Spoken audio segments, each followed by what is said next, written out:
What's up, everybody? Welcome to Podcast Now. I'm Alex. In this video, I want to go over my NHL 20 tips of how to play defense. Now, I made videos in the past. I made a couple tips and tricks videos of NHL 20. I do want to, again, thank EA very, very much for supplying me a code for this game. I do truly appreciate it, and I'm trying to use that opportunity and being able to play it to kind of educate you guys or to give you guys my tips of how to play this game. Now, I know I'm not the only one on YouTube that do these tips and tricks. I know I'm not the best player in the world, but I've made tips and tricks so far for NHL in general. I talked about offense and defense, transitioning, all that kind of stuff. I also talked about World of CHEL or World of Chell. I did that last week as well. So if you guys have missed those, make sure you guys check it out. And more importantly, the World of Chell thing, that is more specific to that mode. If you guys want to know more about how to just play NHL in general, definitely check out the tips and tricks video. But I got a lot of feedback from it. I got a lot of people saying, like, well, firstly, they want to see me use examples. So I'm going to try and provide as many examples of what I'm talking about as I possibly can.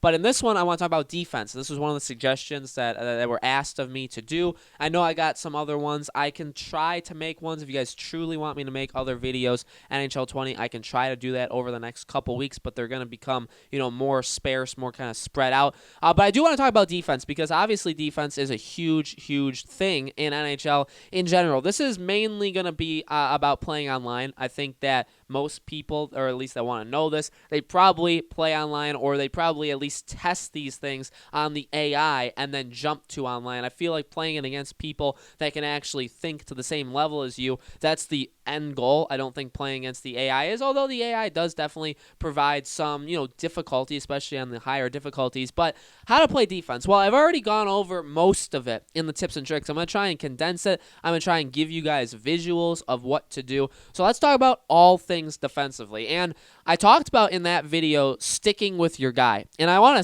to stick with that principle as well. Sticking with your guy, following the guy throughout the ice no matter where he goes, but also knowing when to peel off, and peel off as in switch characters. Never really leaving your guy that you're tracking, never leaving him alone. So I don't mean that. When you have the opponent entering your zone, you do generally always want to be around the guy with the puck. So if they're passing from one of the edges with one of their wingers to the defense, if they're going behind the net, whatever, however they're cycling, however they're passing, ultimately, you can't really cycle in terms of like real life NHL in the game. It's not really how it works, but there is like the game version of cycling, pretty much quick passes, right? You generally want to constantly be switching your players to follow them. Or if you're within the vicinity, if they're passing it to another player, say, that's right around the same area, and you can easily transition the player you have to that player, you can do that. You don't necessarily always have to switch your player, only if it makes sense to get from one player to the other. So if you have one winger or one of your players on your team, it is possible to cover kind of two guys. Be on one guy with the puck, he passes it to another guy, you go and you follow that other guy. But generally, you do want one of your players on their player at all time. And the AI will do a decent enough job of this. Ultimately, when you're on offense in general, your goal is to get, pretty much with this game, is to get an opening, right? That's the end goal. Because, blocking is a little bit more difficult in the newer versions of these games. Players don't necessarily block, and blocking just isn't the same as it was. So you still can get shots through, but ultimately the shot, if you're shooting it into a huge, vast sea of other players, it's most likely not going to get to the goalie, right? And aiming does matter, especially online. You're aiming with passing, you're aiming with shooting. It's more precise. You actually do need to aim it. If you're not aiming it the right way, the puck will not go where you want it to go. If you're not aiming there, if you are aiming there, it will go. So ultimately, offensively, your goal is to get that open guy, whether you get a quick, a deke wrist shot, whatever. Those are or even like a slap shot. But you're looking for open ice. You're looking for the defense to be open, right, so they could take a really big slap shot as well. And normally from their normal positions, they're not going to get the best shot, but sometimes they will. So the goal is obviously to shoot the puck, but the goal is to shoot the puck when they have an opening. Your job as defensive players is to not let them get that opening, and that really is sticking with them. That's using poke check effectively. That's swinging your stick. How if you hold the poke check button and you then hold the right analog stick to one of the directions, how you'll kind of swing the stick, leave it out. You want to do that quite often as well to try and cut down passes. That's a general good way of doing it. But you want to avoid letting players be out in the open. And just by the way the game is, just by the way the AI is, sometimes the other team will get players that'll be open. You can see this on 2-on-1s. You can see this on 3-on-2s. You see this just in general. Sometimes if they're behind the net and they pass straight out kind of to like the left or right diagonal of your goalie, they'll sometimes be an open player there.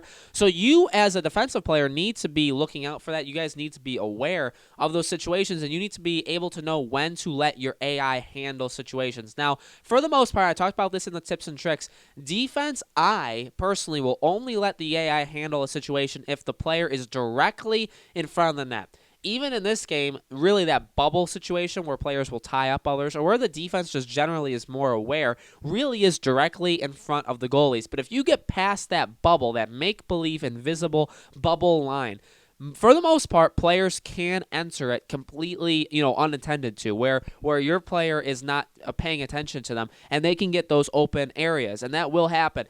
When that happens, it's best to let your AI handle the person with the puck currently. So if they're cycling, and if you know that their general purpose is to make a pass to somebody else, one of the better things to do is to switch off. Let your defense handle that current person with the puck. You handle the high danger person. I will do this continually. I'll sometimes even do it on 2-on-1s. So, a lot of times that can bite you too. Instead of like sliding in the middle, instead of trying to break up the pass in between, if you literally just go to the other player, tie them up, yeah, you're going to give the other player a shot. Maybe they're going to score with that shot. Maybe that'll happen.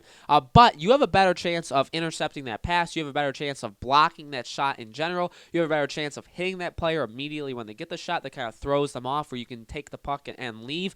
So, and that's like a 2-on-1, 3-on-2. That's like a really over-exaggerated purpose. You generally don't want, 3-on-2s, 3-on-1s, 2-on-1s, breakaways. You don't want those in general, right?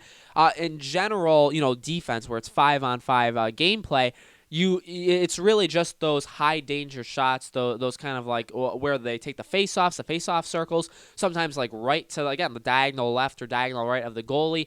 You want to look out for those, and if you see that high danger shot or high danger passing chance, you want to take that player. You want to literally stand directly in front of that player's face, because most times you'll intercept the pass. The pass will hit you. It won't get to the player. You'll be able to poke check it away, whatever. But most times that will happen. And really, this is what you have to do with penalty killing too. Penalty killing is you have to try and keep your players in the bubble or in the trapezoid, whatever system you're using. You need to use that and have your players stay in that situation as best as you possibly can. You don't want your AI going too far. And that's why with penalty killing, you do want to control as many of your players as you can, and you want to pull them back in. Because, again, you're trying to intercept passes. You're stopping cross passes. You don't want those one-timers. Things like you would do in real life. You don't want players kind of going on their own, so it's a 4-on-3 situation or a 4-on-2 situation. You don't want that happening, and the AI will sometimes do that to you. They'll get themselves into bad situations. So really, knowing when to trust the AI is the most crucial thing in this game. You do have to let them do things. You do have to let them handle players. I will normally have them handle players with the puck versus handling players without the puck. I will handle players without the puck if they're in those high danger situations. Now, again, if you're right on your guy entering the zone that has the puck, hopefully you get the puck out after a couple passes and you don't even have to deal with one of those high danger situations. That's the end goal, basically, is they don't really get the chance to make too many passes. They don't get the chance to cycle and wear your team out. Again, also changing your lines in the game, very, very important. Make sure you're changing the lines on the fly, just like you would do in the real life NHL. You don't want your players out there for a super long time because they could be very, very tired, and that's less time, like they're going to be slower in the defensive zone. They'll be slower exiting too. And exiting the zone is just as important. That's a defensive aspect of the game. You need to make good passes. You need to get the puck. Sometimes just simple plays, simple real-life NHL plays, off the boards, passing it to the winger on one of the sides, passing it to the center, shooting it in. Those kind of things. Those are important defensive aspects to get new guys out on the ice, get guys that are more energy-filled. Those are all very, very important aspects of the game. But, generally just tracking the guy with the puck and and knowing when to leave him for the AI is a very, very crucial part of this game. So guys, those are my tips and tricks. I think that's the best way of explaining it. Hopefully, the way I explained it, you guys understand. Hopefully, what you guys have seen from whatever examples I provided you, hopefully you guys understand it a little bit more. Let me know in the comments below what you guys think about this. Again, I'm always willing to talk to you guys in the comments, so if you have any questions or anything like that, I can talk to you guys as well in the comments below. Make sure you guys subscribe to our YouTube channel podcast now. Hit that bell icon so you guys know when these videos go up. And like I said, if these continue to do well, I'll do more NHL 20 videos. We also talk about hockey in general on the channel. I cover the NHL every other week or every week even on this channel. So if you guys are into hockey, make sure you guys stick around because I talk about real life NHL as well. So thank you guys so much for watching. I'll see you all on the next video.